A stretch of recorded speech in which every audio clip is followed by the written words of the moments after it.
I don't know. We'll discuss later. And TikTok. Yes, it's a film. What do you? Oh, they got this joint talking about Tencent just dropped 1,000 records over in China, AI powered joints, where they literally mimicking human voices. It's just getting wild. Oh man, you talking about this the thing that happened with Elon, the little thing where he did Morgan Freeman's voice and. No, I'm gonna send this to you. Like, this is supposed to be reporting like actual songs that dropped in China.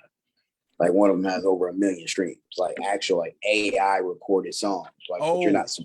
So Pete, I actually started making beats on that platform. I have like half a beat. I have an idea that I got another joint. It's actually when they get it right, it's actually going to be pretty intuitive. Like I'm actually kind of excited to use it. So we'll see what happens. I would say financially, I'm curious to what that's going to do to the production community. Be like, how fast can you cook a beat now? Well, if you want to get into that, not to make this a producer podcast, even though it's, started by a producer, it goes back to the question I keep asking you that you won't give me an answer to, which is there's a difference between a beat maker and a producer. A producer can utilize this tool and do a hell of a lot of stuff. A beat maker might be just stuck. Well, okay. I keep saying I want to respect the beat maker, so let me not say that. A lot of people really, you can be a beat maker and a producer, but if you're just stuck in the box of just making a beat, then you don't know how to produce a record. B. Smith was good. So what's the difference between a beat maker and a producer? It's real simple. A producer sees the production, the beginning into the song. So from the idea to the point it gets mastered and released. A beat maker just makes the beat and then sends it off. Now, it doesn't take anything away from a beat maker. I am going to keep pushing that we need to change the narrative about beat makers. You just made the beat. They're a co-producer. And we do know that a lot of beat makers save a lot of songs. But call them a composer. Just call it what it is. I mean, because you go on BMI, that's what they're gonna call it. We can call it that, but there shouldn't be a negative connotation for just being a beat maker. For being not just being a beat, for being a beat maker. Because you made half the record. Half the record. And we know beat makers, we can name a few that have made more money than a lot of your famous producers, especially me being out here in LA, no disrespect to anybody just met, but I do know that there's a lot of people out here with plaques because it's you have access to more opportunities that still work at Lowe's. No disrespect if that's anyone's situation, but we do know that's a thing. Let's be all the way honest with the elephant in the room. Plaques do not equate, hey, here's that check that's coming along with this. It's like anything else. It's a recognition in that sense. It's not always going to say, here's $1 million. It's like saying, hey, I won this championship, but I got a trophy. With this trophy, I got the ability to say I play at this level, so I can say you owe me this amount of money for me to utilize the skill set without a question. But that doesn't necessarily always mean that check is coming the same day you receive it. I like how Waves keeps throwing shots at my plaques. Not at all. How he keeps throwing. Every time we bring the conversation of plaques, he loves throwing shots at people that have plaques, i.e., me. That's cool though. That's cool. I'm not throwing shots at nobody. What I'm trying to do is establish an understanding, because as we know, there's a misunderstanding in the industry of what equates what. If you have the skill level that puts you in a position where someone honors your product and says, hey, you receive this reward, there's no shot. That's an incredible thing, because that's not an easy feat on any level in any circumstance. Okay. But we have to be mindful of what these things actually mean, because you'll have somebody who, quote unquote, doesn't understand the industry, doesn't study the industry, or doesn't do anything beyond the fact that they just want to, quote unquote, create music, see their favorite artist go to the Grammys, and all of a sudden they're wearing whatever Bugatti designer. And it's like, oh man, they must be doing it for real, because they got X, Y, and Z and won 5 Grammys. It's like, yes, they won 5 Grammys because they have this amazing skill set. Now, what's going to happen is the fact that because they've been announced winning these Grammys, their numbers are going to run up. That's what's generating the money there. You know what I'm saying? It's an exposure model on a high skill level. It's just people don't see it as such. Okay. It's marketing. B. Smith brought up so I'm going to address your point, but B. Smith did bring up a pretty good point, which plaques are credentials that get you in the doors like a college degree.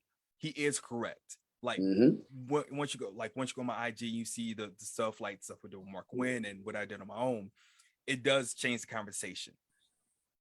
But are you saying that the plaques don't equate to a payout? Is that word? Because that, like, we know that to be true. Because, well, one, I remember the look on my face when I found out I had to buy my first plaque. I was just like, why is this happening? Why is this so expensive? Right. And people don't understand that situation who are not in that situation. It's just like saying, hey, I'm on the outside looking in, I want to buy a Ferrari.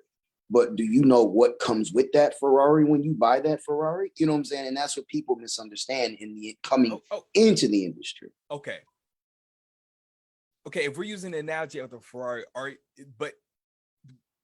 are you saying like, because someone's driving a Ferrari, we don't know if it's rented, if it's leased or owned, or what the financial status is? Because this is getting kind of ambiguous.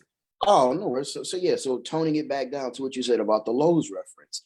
Just because they have the credentials doesn't mean they have the financial circumstance surrounding such. Okay. You know what I'm saying? And that's the honest truth in that particular capacity. Some people do find that level of success financially that meets the credentials, but that's just good business. You know what I'm saying? They understand how to utilize that leverage. So what you're saying is I shouldn't feel bad about having plaques, but still trying to find deals at Costco. No. There's celebrities who go to Costco right now who will tell you on record. All right, because you caping right now. All right, man. There's plenty of people out there. What do we get in? What do we get into today? We haven't streamed in like 3 weeks, it seems. Oh wait, do we tell them? I can tell them your news, or we can tell them the news with Rivers. Like, do you want to save yours later when you get to Rivers? Good news. No. What's my good news? Oh, okay, never mind. So we'll get to yours later. But anyway, I didn't introduce the pod. What's going on, everybody? It's your man Hanz Nobe, music producer and co-founder of music production company Room 380. Here with my main man's Urban Waves, A-R, and project manager of Room 380. And this is a Capitalism Art podcast, episode number 43. Want to give a big congratulations to Rivers and his now wife, Victoria Rivers.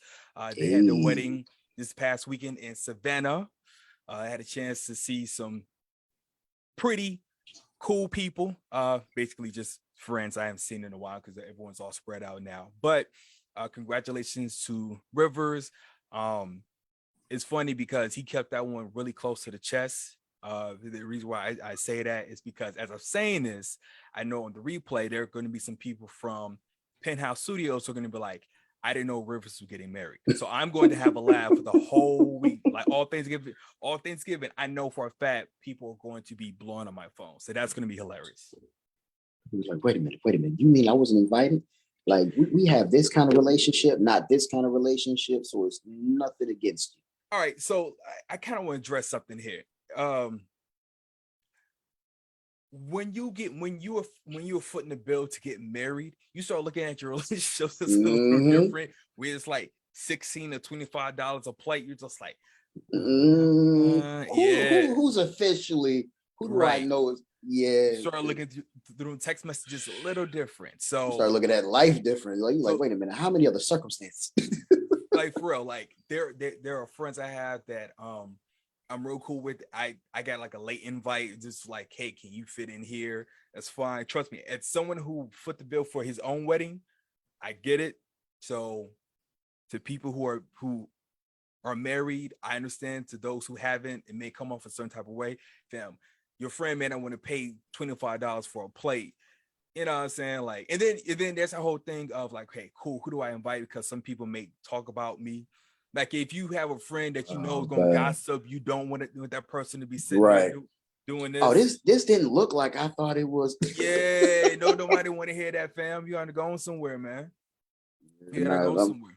As they say, I saw a French Montana interview maybe about 7 or 8 months ago talking about compartmentalizing friends, putting them in certain positions, knowing who you're dealing with. Marriage is in that same capacity. Like you said, knowing who you're bringing to that wedding, who's going to celebrate you, not potentially bring a mess. B Smith, I'm gonna get you a question in a second, but yeah, 100% in regards to compartmentalizing. That's a real thing. Like as you get older, you do have to. There are like certain people where you're like, you kind of got to put them here, because okay, when you're single, everybody's your friend. Y'all go to the Mhm. club, everybody is it rounds on me, rounds on you, whatever, this, that, and the third. When you're in a relationship, you start trimming your friends down a little bit, especially you got that one homeboy who got that reputation of like pulling other people's chicks, and you're just like, Mhm. nah, fam, I know how you get down, so Stay out the danger zone. right, we can catch up Thursday, but Friday, Saturday, I'm gonna be missing.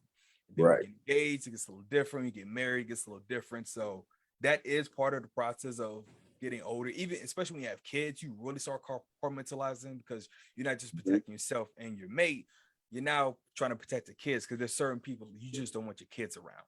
So Yeah. that is a real thing that people just don't talk about enough. But let's get to all right, let's see.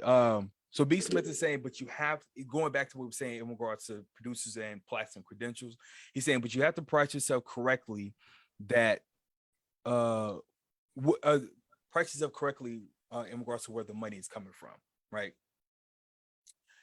So so this is, I'm not trying to make this a producer podcast, but I know like I'm the transmission here. Like I get it. Like I'm trying to delegate. One of these days, there's going to be an episode with another co-host and urban and waves here, and I'm not going to be here, and you guys can have the episode of your dreams. But so right now, God.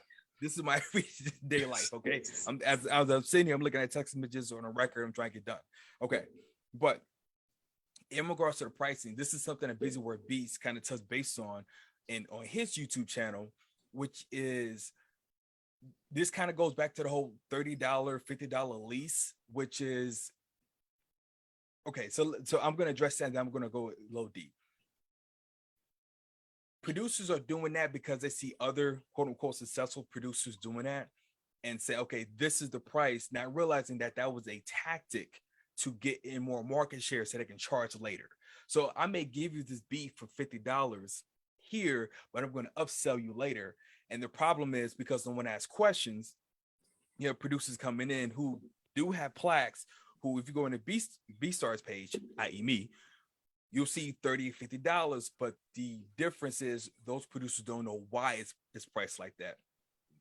So if you do get a gold record, or you do get on Billboard, yeah, you can charge 2,500, 3,000, $10,000 because you're proven. It's on jeans.com or allmusic.com or whatever that shows your credentials. You may even have a Wikipedia page.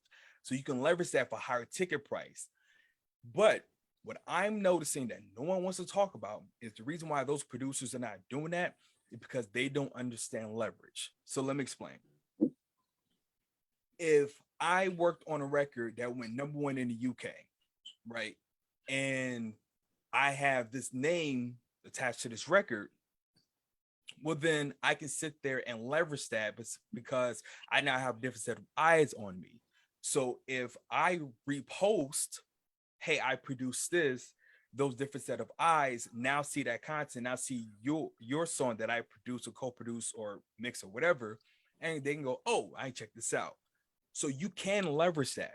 But if you don't understand business, you'll sit there and say something like, oh man, just give me $500. And I'm not knocking anyone who does that, but you need to understand the reason why you're doing that. If you're doing that because you're scared this person's going to walk away, like, here's the thing.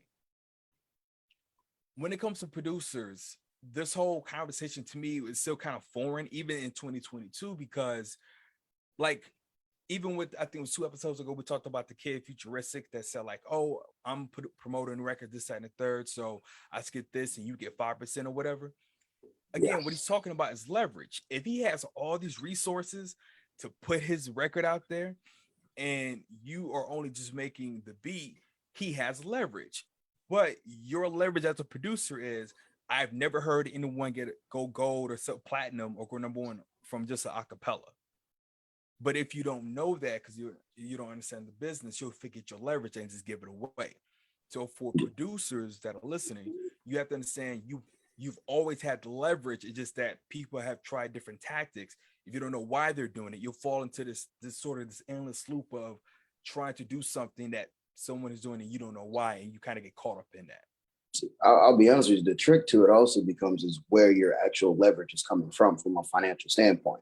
So what you look at is registration with regards to saying, okay, I'm getting money on the back end versus money that is the actual sale of the record, the streams. So it's like if you're looking at it and saying, okay, hey, I own this beat and I am giving you an exclusive license, a master use license. When this record is registered, I still technically own my 50% of this record.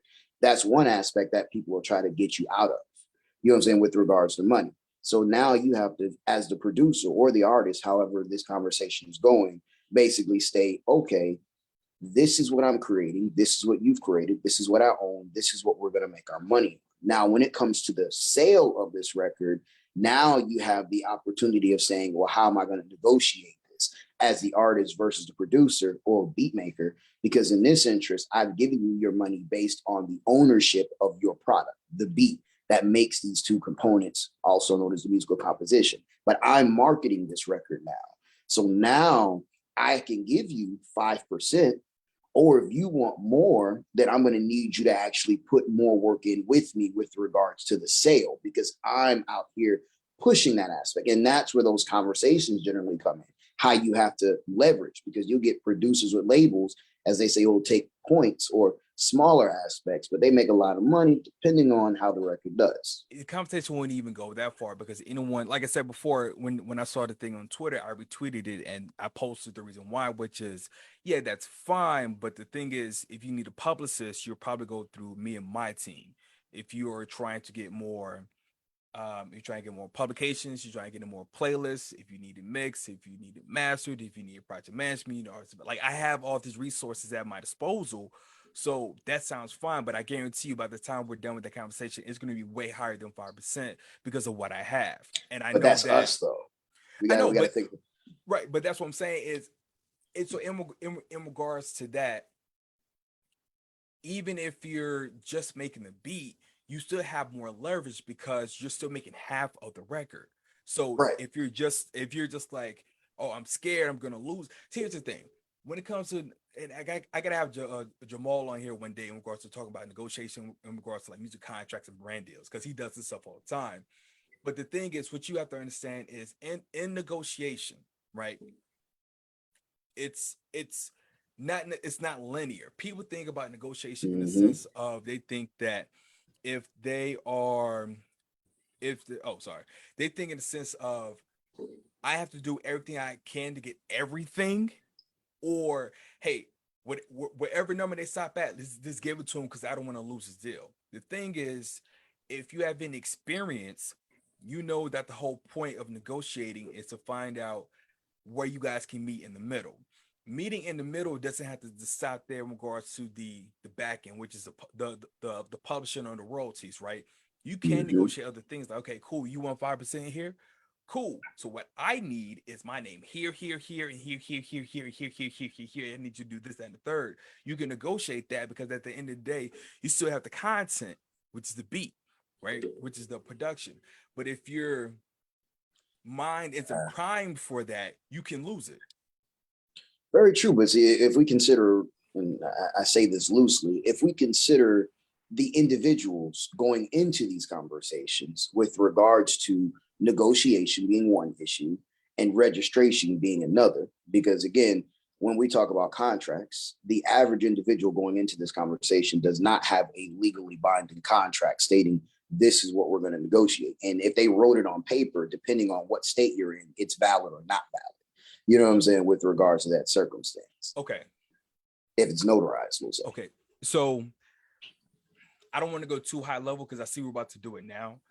But like no, but like that's the thing. Like I had this discussion with a manager.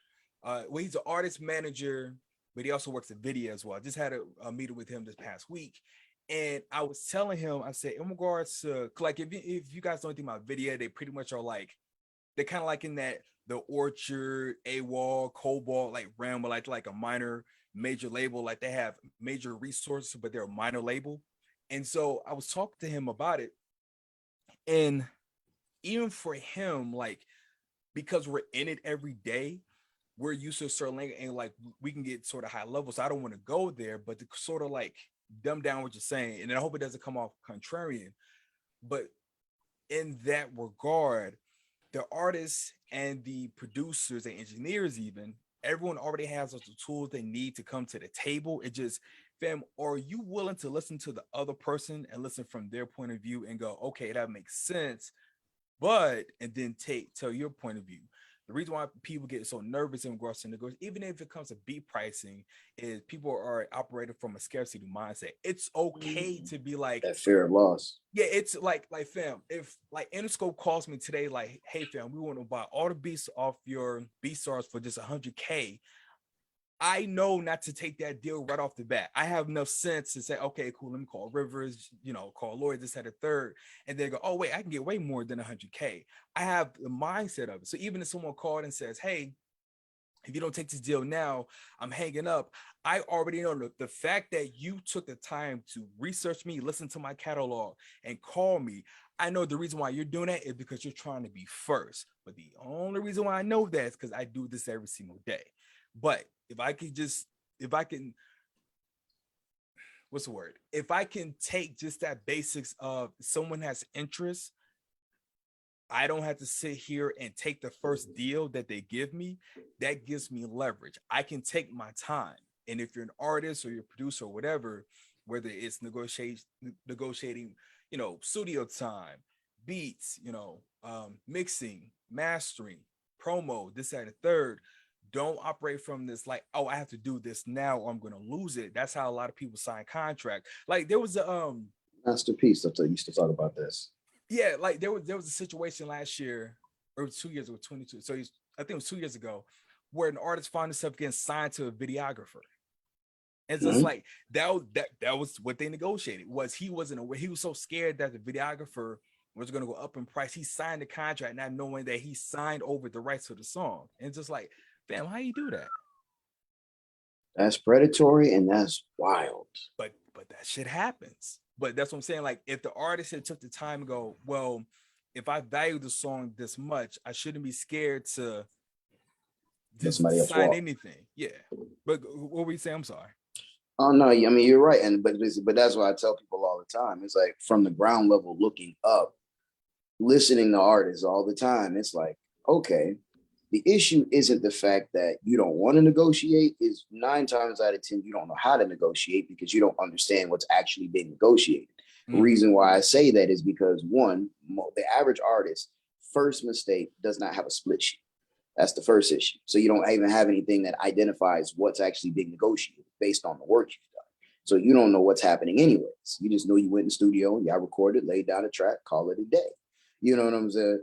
Then at the same time, it's like, oh, okay, well, even if you have your split sheet, it's like, well, do you have a form of a metadata tracking sheet? Like, how many records did you guys do?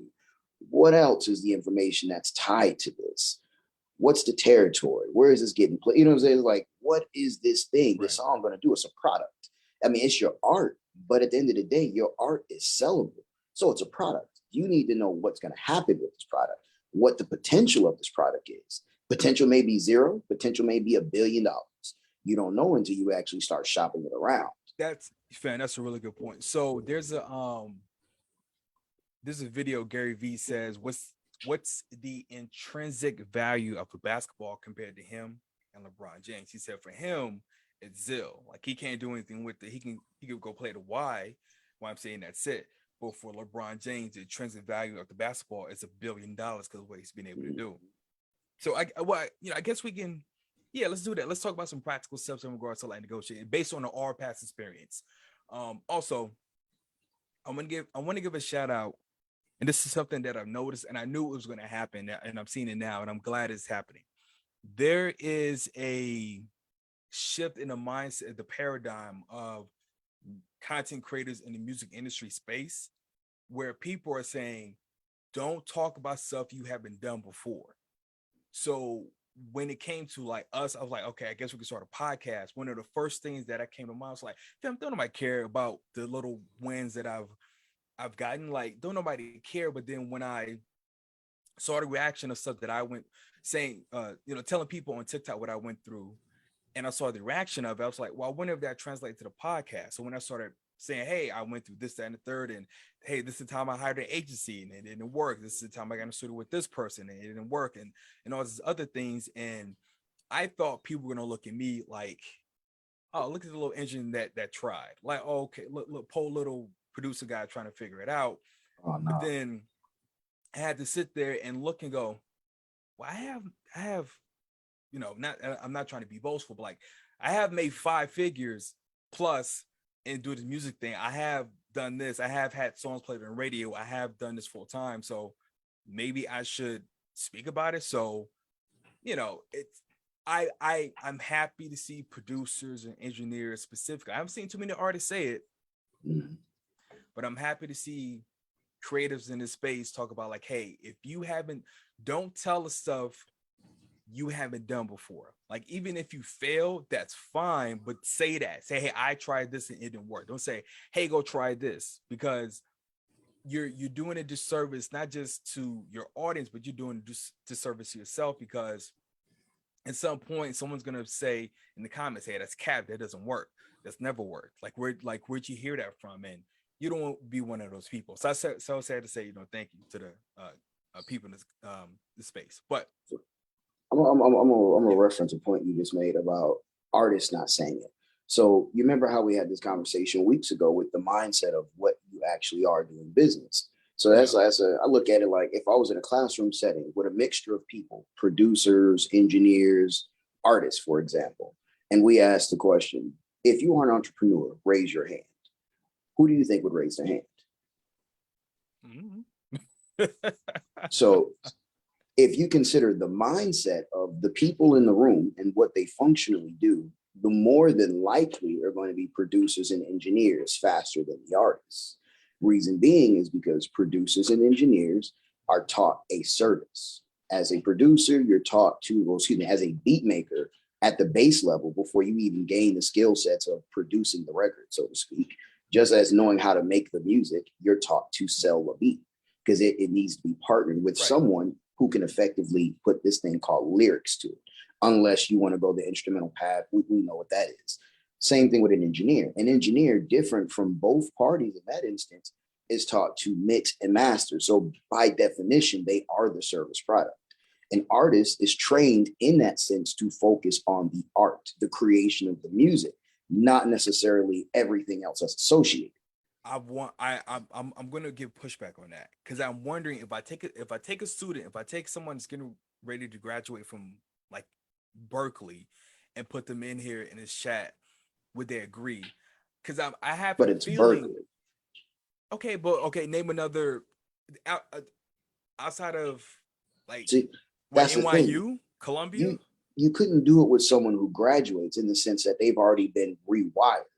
You would have to do it with someone who's going into the program, because they would have to understand where their mindset is at that stage, and then what the school is going to do to them. When you get someone at the end of the program, the school has already done its job. So they're already wired to know exactly what it is they're supposed to be, and how they're going to answer is based on the application of what the school taught them. But if you ask, go ahead, sorry.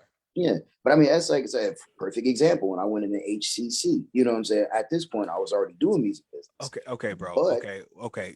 Bad analogy. No one out of Houston Community College ever graduated out of Houston Community College. No. You're gonna catch yourself slipping on this one. Which one of the Gold Eagles that graduated from HCC is okay? So the funniest one, I'll tell you the story that tripped me out. I never knew this, because for example, I went to the school, and God rest his soul, my professor at the time, one of his golden highlights that he would express to the class is, one of my greatest students ever was Beyonce's father. Beyonce's father was a salesman prior to them getting into the music industry. And once he realized the transition in space that his daughter was going in, he came here to take classes. So he was that golden. This was just one in reference, but that was the one that was always referenced to us. And it was a factual point, because he came back to the program when we started doing I know the campus. It was a Northwest campus right off of Yep. I-10 and Beltway 8. I know. I saw. Shouts out to that campus, by the way. Yeah. I know. Uh, Shout out to the Knowles family. But you said something prior to that, which was he has sales skills. This kind of goes back to what I was asking before. He knew what it was to be an entrepreneur because he understand the business. But Artists are trained for the art. But it kind of goes back to what I was saying before, which is should artists look at getting sales skills? I know this is a very weird conversation. So this is why I said that. We were supposed to talk about negotiation, but here we are. But this is negotiation. You have the art of negotiation is in the art of the sale. That is quite literally it. So let me tell the story from a practical standpoint.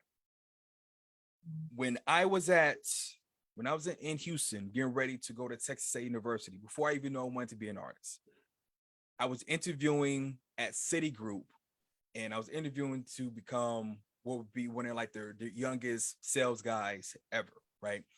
But the reason why I was willing to do that was because I learned how to hustle DVDs in Detroit.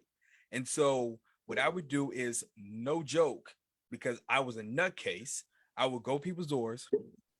Hey, what's going on? My name is such and such. Hey, I got this DVD here. This to this. I'm selling this to this to this. Slam.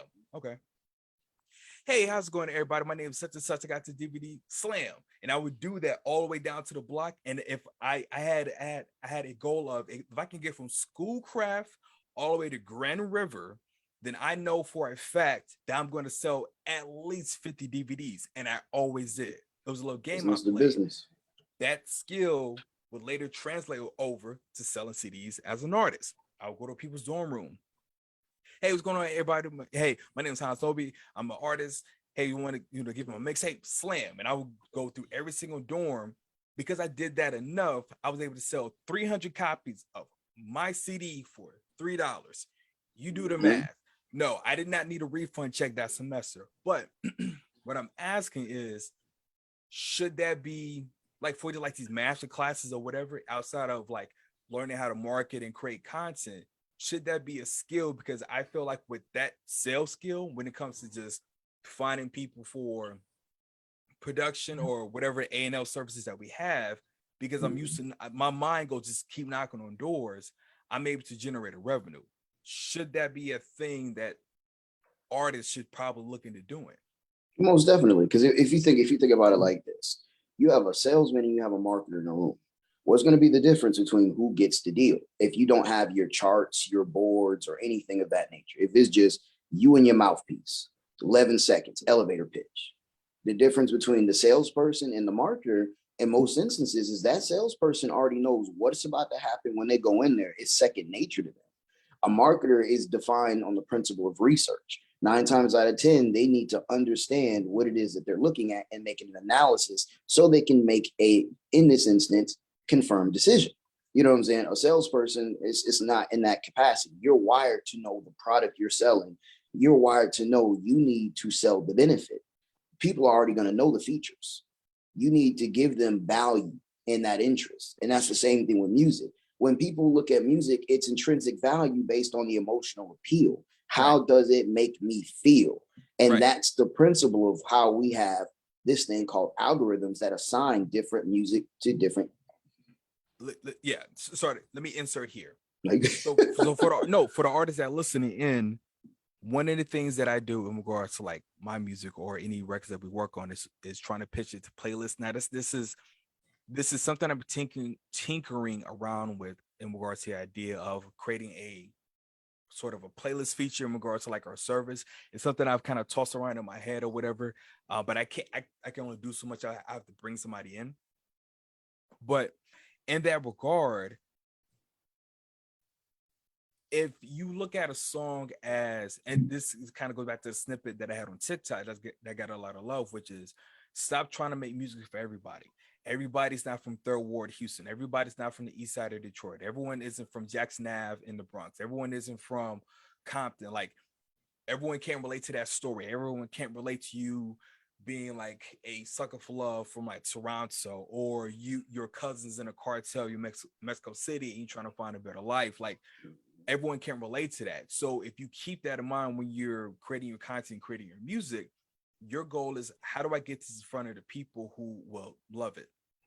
There's a saying, which is what somebody said, don't pay attention to the number of followers you have. Pay attention to the one or two that you're trying to convert over into real fans. And if you keep that in mind and you understand like the intrinsic value of your song, then you know that. So for instance, like when we did For Me for Spizzy, we knew that was we know that was like a sort of a ratchet woman empowering song. But when we pitched it, it was okay, we could try to get this at a club, or what if we tried to pitch it to, because the question came down to like, if you had to pick, right? So if you laid out somebody's entire night, Friday night, if you had to pick where you want them to play your song, where would you want it? Most people just say, well, all the time. We know that's not going to happen, right? It's like, where do you want it? And when we had the real conversation of where do we want that song to be played, it was, oh, when the chick is getting ready. We want that to be the primer for them before they get into the car. And so it was like, oh, well, what are we just when after makeup artists? Is eventually that transferred over to women in fitness. Because I know not to go into, I know to go to all the gym playlists, not to go to all like the car culture playlists. I know that because I understand the intrinsic value of the song. But I understand that because on the business aspect, kind of going back to what I was saying earlier, which is if you have sort of that sales skill and you, like you said before, you understand the objections of the song, you understand where it's getting placed, you understand sort of where it's going, then it's easy to sort of knock on that door and say, hey, this is for you, and be in the right area. Because you don't want to be the person that's like, it's weird. Like it's this happened to me before when I did a feature for an artist, and the thing back in like 2008 and 9 was everyone was trying to get a song in a club, right?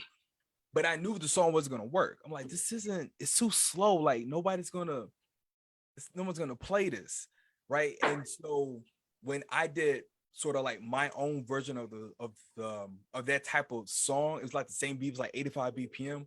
Like this isn't going to the club. I can't call a DJ hella yelling and be like, yo, hey, you need to play this in Spiros. That just wasn't gonna work. So what I did was I went an alternate route and found out that, hey, I can get paid if my song gets on websites. So next thing you know, I'm pitching my songs to websites through signthebiz.com, and I wanted to get on a launcher website, and I got paid for it. Like, sure, like, no, it's not going to get played in a strip club. It's not going to be in Onyx. It's not going to be here and that's third. But if you click here, you're going to hear my song, and I got paid for that. I'll take that, but I had to understand that. But let's even break that down, the whole played in the club aspect, and why people think that's such a functional behavior, as if the club itself is paying you. It's like, listen, if that club doesn't have a blanket license, in which case people are coming in spinning music and they're paying out that aspect, you're not getting paid by default. What you're hoping is that people in this culture now are Shazamming your record or talking to a DJ, or the non-likelihood of the DJ announcing the record, right? You know what I'm saying? But so you're hoping that someone's connecting the dots while they on the dance. Well, it's more likely now, because you know, saying some cultures they just don't dance in clubs. It's the craziest thing ever. But is Theo Mackey. I know what city he's throwing shots at. He doesn't live there anymore, but that is him. I do not agree with what he's saying. Just want us to hold on. I'm not throwing shots at any specific city whatsoever. I just remember at certain stages of my life, I progressively starting to see, and I grew up a dancer, so it's like I started noticing. No, that is a real thing. Shout out to my city, shout out to my hometown, East Town. But like that's a real, like, people in Houston don't really dance like that. They made body rock a couple times, but that's it. Like the D-Town, yeah, D-Town, but like that. People in Dallas dance, but I saw that video where Ice Spice when she was performing, and people just kind of standing around, just like, what's going on? To a city where no one else. Like, fam, people in Houston know who Ice Spice is. People in Houston, they just don't dance. It's just not that sort of culture. Yeah, I mean, but yeah, I wasn't even gonna do that one, but I mean, hey, it is what it is. But I mean, it's a lot of circumstances like that. Not even necessarily just that city, but just culturally around. You know what I'm saying? We start to see either you're not seeing women and men dancing together anymore, or I mean, just general people dancing as a whole, you know what I'm saying, kind of filling up the dance floor safely, you know what I'm saying, where it looks like a fun environment. No, there are still songs that get played in the club. What I'm saying is, do you can you look at your song objectively and go, oh, okay, cool, this would work in a club, or no, this wouldn't work in a club. Like one of my favorite artists is Currency. No one is jamming Currency in the club like that. At least not a regular it, club. No club, like not a hookah bar. It's unless it's selling. Well, the closest he'll probably get is maybe like a CBD shop, but no one's jamming Currency in the club like that. That's not the type of music that he makes. So yeah, I'm about to say, be careful because different markets define clubs differently. If you in an Atlanta market, yeah, that's not getting played in that type of club. Where it's popping, no, bro. I'm not talking about.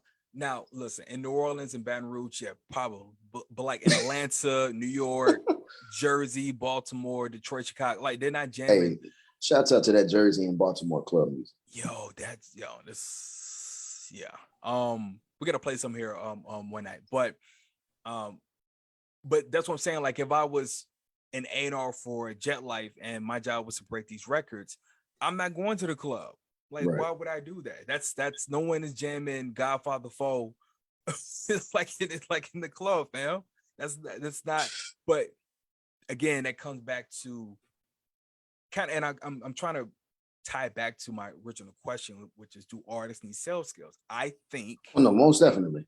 I think because I have had or have whatever sales skills, even as a producer, that's why I've been able to grow a business, because I know what it takes to find prospects, leads, follow up. Like I have a system for it. This is how I've been able to build my business. And there's still more skills I need to learn.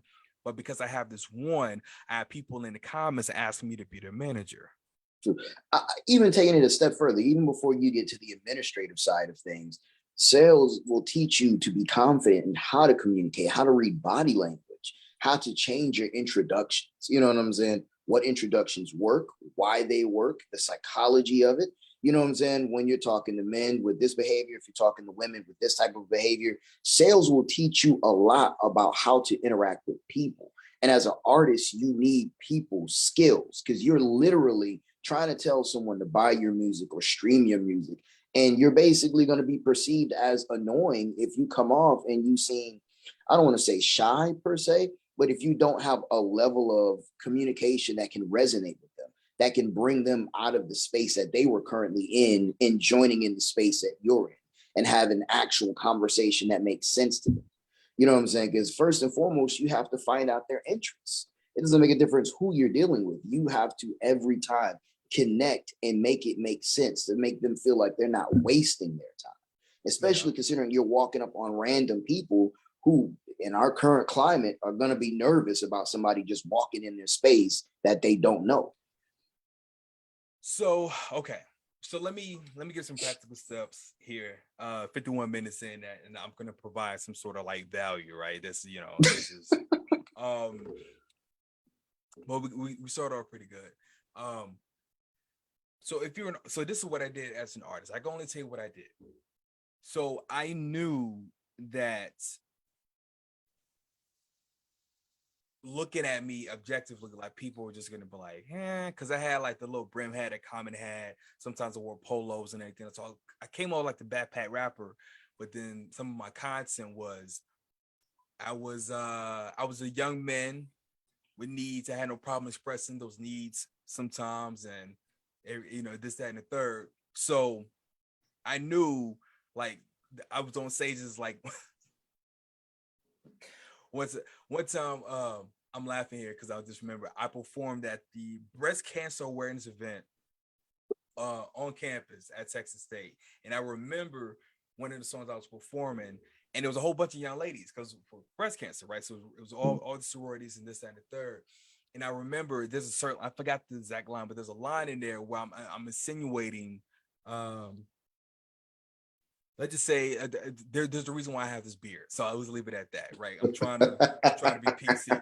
So I'm laughing, but the thing is, the reason why I felt so comfortable in doing that is I can sort of contort my messaging to the audience. So whether it was a middle-aged white guy, whether it was to white girl in a sorority, whether it was someone part of Delta Sigma Theta, where there was the dude that was real cool with that played Mario Kart, whatever, I can contort the same song to get someone's opinion. So let's say, for instance, let's see, what was my single? Let's say the song Beach, right? It was a song where I don't know if it was really a Star Trek beat, but it was a beat that a friend of mine found off a sound click, but it sounded like a Neptune beat. Click. It sounded real. It's say a sound click. It sounded like a real Neptune's beat, but I wasn't sure. If I go back and listen to it, but like, nah, that's not their drums. But anyway, I went back.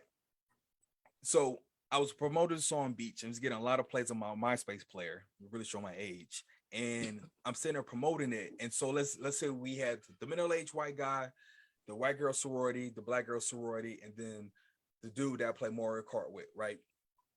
So let's go down the line. So for the middle-aged white guy, he doesn't care about, let's keep it, he don't care about some black college kid going to South Padre and chicks flashing him. He don't care about that. But if I say, hey, this song, beach feel, lounge feel, this work perfectly. If you play this, pulling up to the bar, this, that, and the third, this is gonna get you in the mood. Oh, okay, cool. Because I know when he listens to music and he's trying to go somewhere, he doesn't want to hear about that hippity hoppity, this, that, and the third. But if I say things like pop, R&B, beer, bar, there's certain words, he's go like, oh, okay, cool, you have my interest. And then all I gotta do is close. And say with the white girl, she want to get ratchet. Okay, I can say, oh yeah, I'm talking about a certain thing that allowed me to get a beard and this, that, and the third, whatever. She's gonna want to hear that. Same thing with the chick with the Delta 7 Theta, the guy that plays the Mario Kart. If he has never left, don't care Siri. If he has never left the dorm, if I can paint a picture of what South Padre was in the spring semester of 2006 or 5, I can't remember. If I can paint that picture, if I can paint that picture for him, I'm going to generate his interest. All I got to do is continue the conversation and close. Because I have that skill set, it allowed me in regards to creating content, this, that, and the third. So for the artists that are listening in, you know what your music is about. Like, you know how it makes you feel. But if you're making a song about, I'm just throwing something out there. If you're making a song about being a lesbian woman and finding yourself in the city, I don't think Earl from East Texas really cares to hear about your that particular song. You get what I'm saying here? So that's what I mean by we need to take away and sort of break away from this mindset of I'm making music for everybody. In regards to Drake, Adele, Sam Smith, I promise you, if they made music for everybody and that actually applied, these people would be making it. Going diamond would be in the first week. Right. But I mean, we said it episodes ago. Artists are authors. You just add the incorporation of a beat. So if you look at authors in the traditional sense who write books, they have this thing called a demographic, who they are targeting based on the genre, the type of book they're creating. And then it segments further. It's the same thing with music. Everything you said, from the keyword terms to utilizing the imagination. And that's one of the other things that's different between hip hop and pop.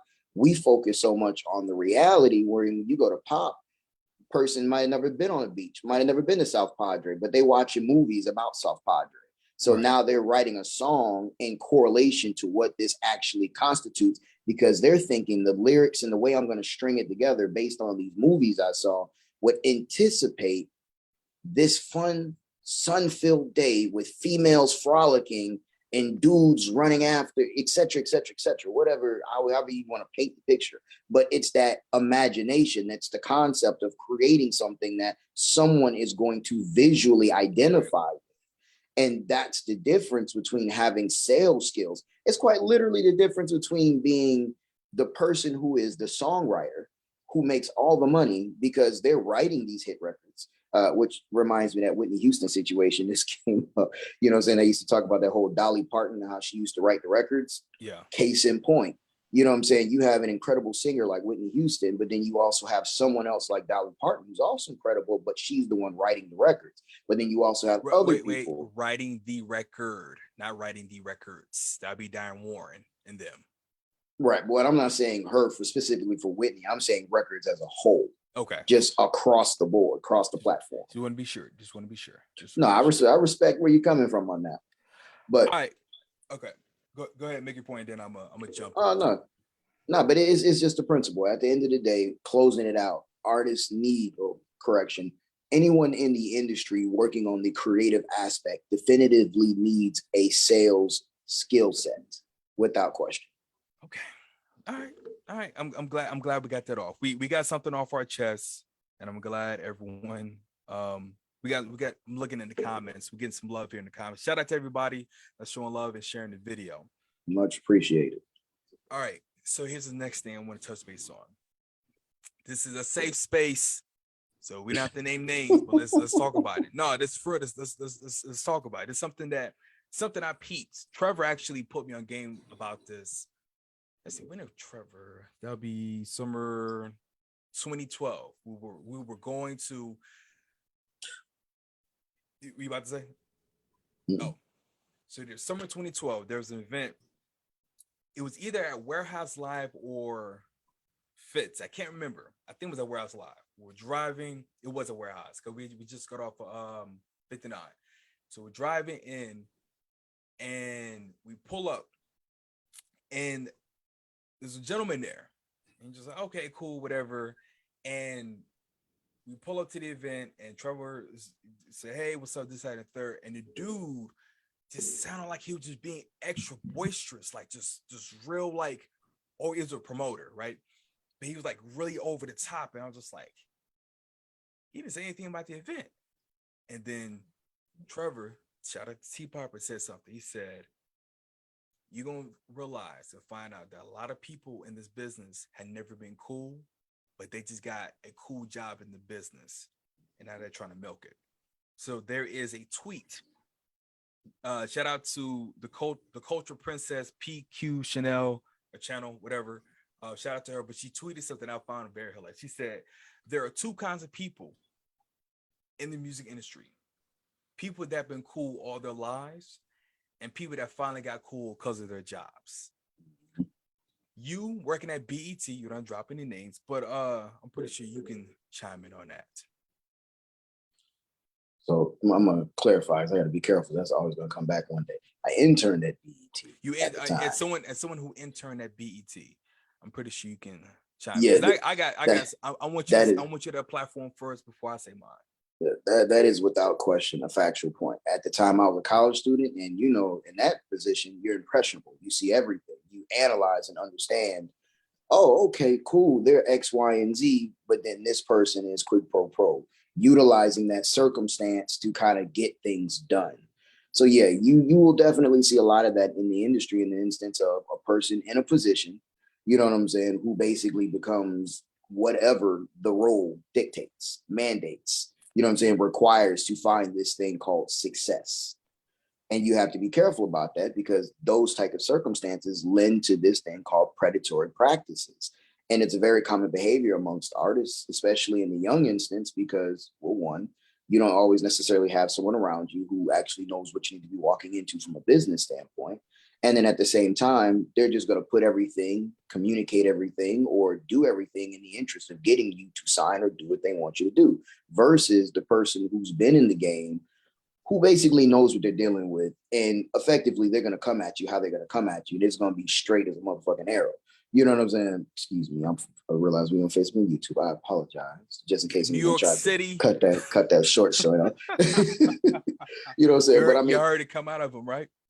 You know what I'm saying? But they're just going to come at you with the straight shoot. You know what I'm saying? It's business. It's not personal. As a matter of fact, I always think back to this story about I can't think of the producer's name, but he had referenced a situation with him and Diddy. He's like, man, me and Diddy been cool for years. It came into a situation where Diddy was gonna sign me, but I'm looking at the contract and I'm like, how do I get paid? And Diddy's looking like, I don't know. Because at the end of the day, if you're gonna let me do it, I'm gonna do it. It's nothing personal, it's business. And I'm like, you're talking to a person who's been Harlem World. Cool since grade school, cool since diapers, cool since the situation was even defined as cool, because at the end of the day, it don't make a difference who you are. Business is business. He's telling you, bro, you can be my family. At the end of the day, I'm here to make this money. Yeah, you know what I'm saying?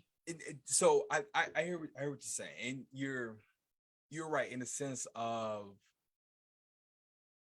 everything you say is making sense. But I kind of want to bring it back to sort of like what inspired that tweet, because you're right. It is all business, and like I'm like that too. Like if like I'm cool with you and everything else, but when it comes to trying to move forward, I need to know what am I getting involved with. What do the numbers look like? Does the business make sense? And this, that, and the third. And that's a totally different conversation. But what I want to go back to is this thing, this business, right? So I'm talking about the people that work in the buildings. I'm not talking about just because there are promoters and DJs and producers and artists that are like that, but I'm talking about the people that work in the buildings specifically. Oh, the hi, John.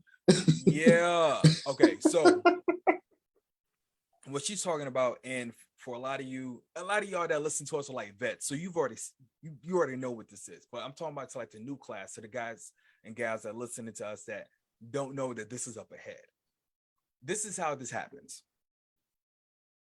A guy or girl will go to college and they'll happen to meet someone at a job fair, right? They'll happen to meet someone that's like, oh yeah, I'm an A&R from Atlantic, and they are an intern, but they won't tell you that because everyone has to, right?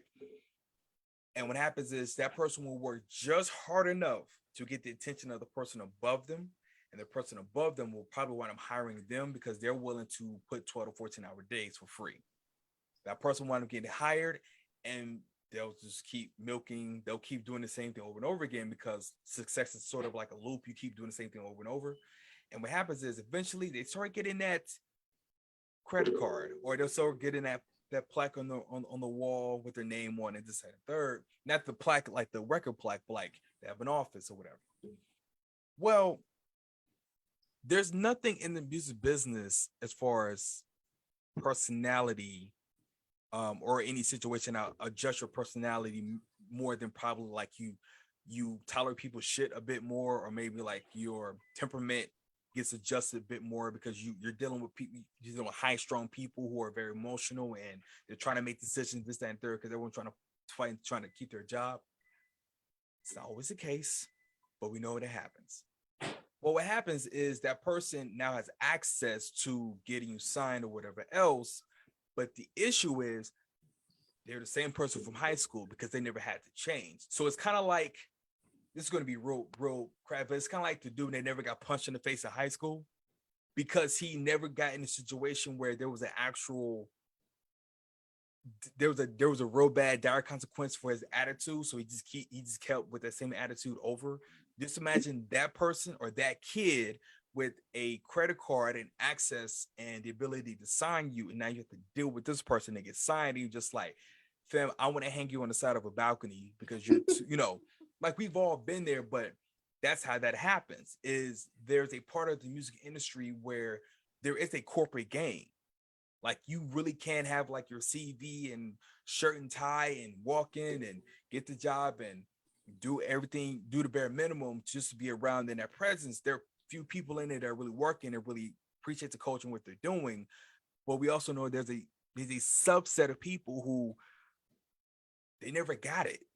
And here you are as a producer in a meeting that you caught a train in the freezing rain to come see them, and you're trying to pitch, hey, I got this songwriter and this songwriter, we got these songs, this, that, and the third. And it's like, and you're just like, is there a reason why this is happening? And the only response is, well, I'm at festivals that this time we'll listen to. And then you go on the Instagram after the meeting and just like, fam, you've gone to 9 jazz festivals in Central Park. No wonder you know nothing about Roddy Ricch. And that's a shot. I don't care. But like, I mean, but they're in every office. I mean, I'll be honest with you. You see some of the craziest advertisements from some of the largest companies, and you just be like, how did y'all get caught in this scandal? How did y'all let this pass y'all board? I can tell you exactly. Working in advertising, I can tell you exactly how this happens. Because you know who's in those meetings? Mm-hmm. Not us. Mm-hmm. Not even correction. A woman. Hold on, we gotta be careful when we say not us, because there will be us, but not us. As in, skin folk ain't always kin folk. That too, but like it's mainly, even in these. Let me. Usually, it's middle-aged white men who maybe have a stamp or two in their passport. There are no women. There's barely any melanin in these offices. It might be Herschel's. And they're just like, yeah, him. And they're just like, hey, we got this kid from the Bronx and we should listen to his music. And it's like, it's drill. And you listening to it and you're just like, this dude is dropping names of kids that I saw on the news 2 nights ago. This this we're gonna get arrested. Like we need to get him. What are you doing? We should sign him. And you're just thinking like, no, get him away from me. Like I don't want to be here. What are you talking about? But because there were never the kids that were in it. They were the kids that said, "Hey, this is cool," and it's not just middle-aged white. I've seen this with black folks. I've seen it with black women, where you're just like, Yep. they just don't get it because they're coming from an environment where, again, they're dealing with people. They love the allure of it, but what they don't understand is it's simple. Danger is fun until you're in danger. yeah. As that's American culture in a nutshell. You look at everything from Hollywood on through. But my issue is when I'm in a meeting, or one of my colleagues is in a meeting, or like one of my tribe is in a meeting, and we're trying to pitch a record to you.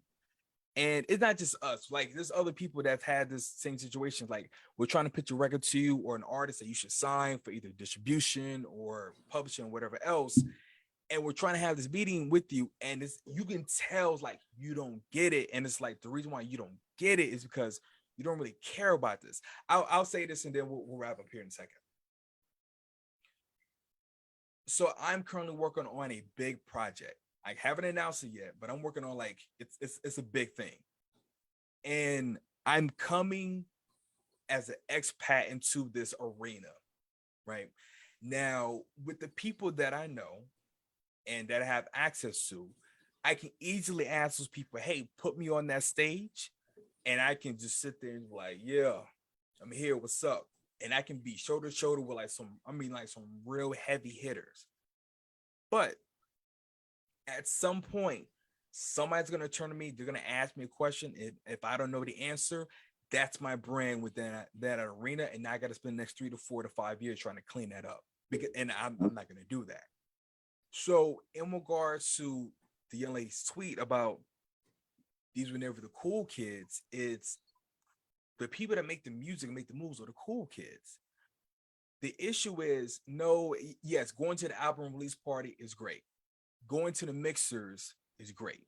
Going to the conferences like Complex Comedy just here in LA is great. That's all great. But do you understand why this is significant? Do you understand why it's significant that Vince Staples had a table? Do you understand why what Shirley Jew is doing as an Asian woman at hip hop, what she did at Hip Hop DX and what she's doing now is so significant? Do you understand why Brown Michael Cox and Jermaine Dupri and Usher and Tank and Jay Valentine is really pushing this conversation about R&B? Do you understand the why? And if you don't understand the why, it's okay to be like, hey, let me go study to see what's going on. But what my problem is when you jump in the way because that's where all the attention is, and you're just like, nah, like that's my problem. You want to know what's funny though? We always talk about the cool kids. If we look at it from high school and what reality is, the people who are the cool kids generally turn into be the 50 Cent, the damn homie. In high school, you was the man, homie. What the fuck happened to you? But the definitive of what the cool kids is, the people who actually care, tends to be those people who weren't quote unquote cool, but they actually had an emotional shock value. They just weren't quote unquote riding because you were somebody. I call cap. I'm telling you. I went to, let me say this, and maybe it's just my small world. So if I'm wrong, and call me out in the comments. I went to high school with too many kids who I knew because of their uncle or their aunt or their parents, whatever, who have access to some of these cool things, whether it's oil and gas, aerospace, music, whatever. And I see them now, and it's just like, you're still the same corny ass, like you're still doing the same shit. And the thing is, being a cool kid, here's the thing. To be a cool kid is one, to have confidence in yourself, and two, to find that tribe. That's how you have like when Dipset came out and everybody was quoting Joel Santana, Cam, and Jim Jones and stuff. Those are cool kids who at some point said, I don't want to go with the crowd. I'm going over here. And then what they did was so cool, and they got into the platform. Everybody came over just like, okay, we like that. My issue. Even in that, but even with those cats, even in that instance, if you look at it from, let's say, the high school phenomena, they would have been the traditionalized aspect of those cool kids in the sense that they were either A, the athletic kids, B, the kids that did some form of something that just looked cool, or C, they just had a cool ass nature and they just fun to be around. They just had that aura about them. You know Yeah, what I'm saying? I I, I understand what you're saying, and I hope it doesn't sound like I'm not trying to necessarily be contrarian. What I want to drive the point home to, because everything you're saying is right, but I want to drive the point home here is the reason why you have that. Because again, if you, especially if you're a woman, you definitely gonna come across this. We're just like, it's so cool. Like trying to flirt with a prospect that you're trying to sign to your distribution label or to like the label or publishing admin company, and it's just like, oh, let's talk. Like I've heard plenty of stories from young women who just like, yeah, he wanted to sign me, but he wanted to take me out to dinner first. And when I say, oh, cool, let me, my manager know we'll meet you today, and he said, nah, leave your manager. I knew what was up. Like that's corny. Mm-hmm. That's corny. That's what that is corny. Or like the patronizing, like the like, be respectful. No, like you know, I try to be cool, like, I know, yeah. but like don't patronize me because I'm black and you think I'm hip and whatever else because I have accent. Like, don't do that. Like, that's what I'm saying. Like, there's a certain thing when you go into these labels and anything. I'm like, don't vulture me. Yeah, like don't do that. Like, that's my only thing. And for the people who are listening, if you are on the other end of the spectrum, right? Let's say you didn't grow up trying to run to the mall, get the J's, be the first to watch a movie. Even if all you did was collect Yu-Gi-Oh cards, what I'm talking to the kids specifically who never grew up in a tribe of other people where you guys made your own ecosystem or ethos. I'm talking to them. When you get into the music industry, if you have that in you, you're fine. Because there's nerds, there's people who do play Yu-Gi-Oh cards, there's jocks, there's the cheerleaders, there's all kind of that, and you can find your niche.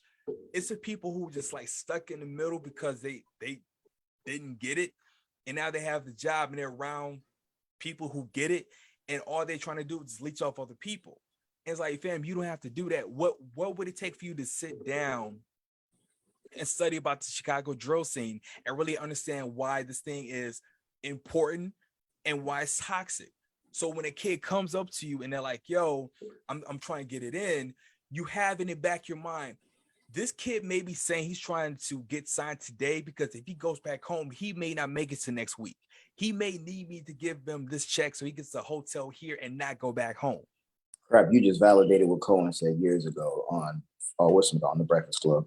What did he say? Accidentally, where he referenced, it was like basically Charlemagne had asked him why he signed these artists, and he didn't give it a definitive answer in the capacity that we would say is, oh, okay, that's legit.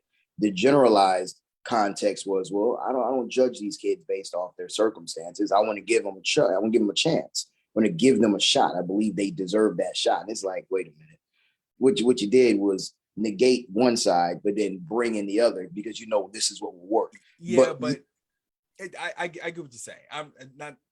No, I'm not saying. Yeah. I'm not saying you did it intentionally. It just triggered. I was like, oh shit. Now it's the marketing of how they position why you sign such and such. But then, like you said, when you understand the principle of why this sells, now you're going to build this marker in consumerism because you know it sells. Yeah, but yeah, correct. And you have a choice. Like, there's a responsibility. Like, I'm talking to a manager now, not to give away too much, but I'm talking to him. He's trying to sign this artist from DC. This kid is involved in some shit. You feel me? And I would be horrified if the guy that would be trying to manage that artist was some kid from like Long Island who had never been anywhere, who's like, oh, I have this kid that sounds really dope. I'm going to shop him around. And he goes to his hood to visit him, not knowing, like, hey, you can't go into, like, my wife and I talked about this. I didn't know that there are people walking around this earth, especially this country, who don't know that there's certain neighborhoods where you can't drive certain cars in. Like, I'm not talking about, like, I'm talking about, like, you can't drive in certain neighborhoods with, like, not just a Beamer, but, like, you can't drive in certain neighborhoods like a Cadillac or a certain, like, that's an actual thing. And here you have this kid who is trying to manage this kid, but he has no understanding of what this kid is bringing with him. When you have those It's cultural identity, right it's association. but when you have the gatekeepers when you have the people who are like that work themselves up to be the gatekeeper, and you're sitting there and you're looking at the situation like, I know what this kid is talking about here. I heard this name on the news 2 weeks ago. I know who he's talking about. And you're looking at a row full of people who are just like, oh, I guess this is cool. And you're just like, fam, y'all can say, I don't want to take a picture with him at all because I have to catch a train and go home by myself. Right. That's what I'm talking about. Association. Right. So in regards to what she was saying, in regards to like the cool kids, it's like, that's why the people who really appreciate the culture need to be pushed forward. And those that may need to do a little bit more homework, we may want to have them fall back just a little bit, just to be responsible. But that's it. Waze, go ahead and wrap this up for us, man. Yeah, man. I'm definitely digging what she's saying about people who appreciate the culture. The only downside about people who appreciate the culture is 9 times out of 10 of the ones who are selling us that culture. And people need to understand it's a simple marketing circumstance. 1 + 1 = 2. 1, we like danger. 2, there's consumers who will buy it. So that 1 + that 1 = music getting sold, people getting signed, shows getting made, cultural value getting played. This is what's going to happen. You know what I'm saying? But at the end of the day, all you need to do is be yourself, understand your circumstances, know what your circumstances is and who you're dealing with so you don't get yourself checked. Yeah. And do you know what I'm saying? Just live your life according. Because I'm like, people misunderstand. He's like, oh, well, being a rapper is dangerous. No, being someone from the streets, understanding the circumstances that you came from, and then positioning yourself to where people can find you at any given moment because you're a celebrity now is dangerous. So know what you're dealing with. Be mindful, move different. You know what I'm saying? Artists have to study the game and study the things around them just as much as anyone else. You know what I'm saying? The same people, when we say, oh, well, the people who don't get it, artists are becoming the people who are supposed to be cool. They're now turning into the people who don't get it because circumstantially, the way you're moving is getting you killed because you don't get it. Pull up this phone. I'm on IG. Yo, I just saw such and such. He dropped the Addy. He didn't, but his fan did. They just posted a photo saying, I met such and such with such and such. Go get them. You know what I'm saying? So if you're going to be part of the culture, you know what I'm saying, move accordingly, especially if you're in the underbelly. God bless you. I hope you do an incredible thing called living your life and changing the world through your music and your craft because it's a beautiful thing that God gave you. 100%, man. And they even go for R&B and reggaeton and dance like under. And this is, like I said, this message is for the execs that listen, the managers as well, as please understand the culture, what you're getting involved with. And it doesn't necessarily mean that it's dangerous. Because like I said, even for R&B, the whole, like that whole, like R&B is Dead, I thought was funny because I was like, I didn't think it went anywhere. But if you're not part of the culture, you would think the other way. But if you are an R&B fan, you're like me, where you're surprised, like, what are you talking about? Like, I'm listening to 1111 and Kennedy Road and Jack Freeman and all these new artists. Like, how come you guys like Lucky Day, Masego? Like, where have you guys been? And yeah, study commercial niche. Yeah, that's it, man. But this has been good. Appreciate the love. We got a lot of shares and a lot of comments. Thank you to everyone that chimed in today. Really appreciate it. That's it. Much love. Take care. Have a fantastic week, and we'll holler at you guys later. Peace.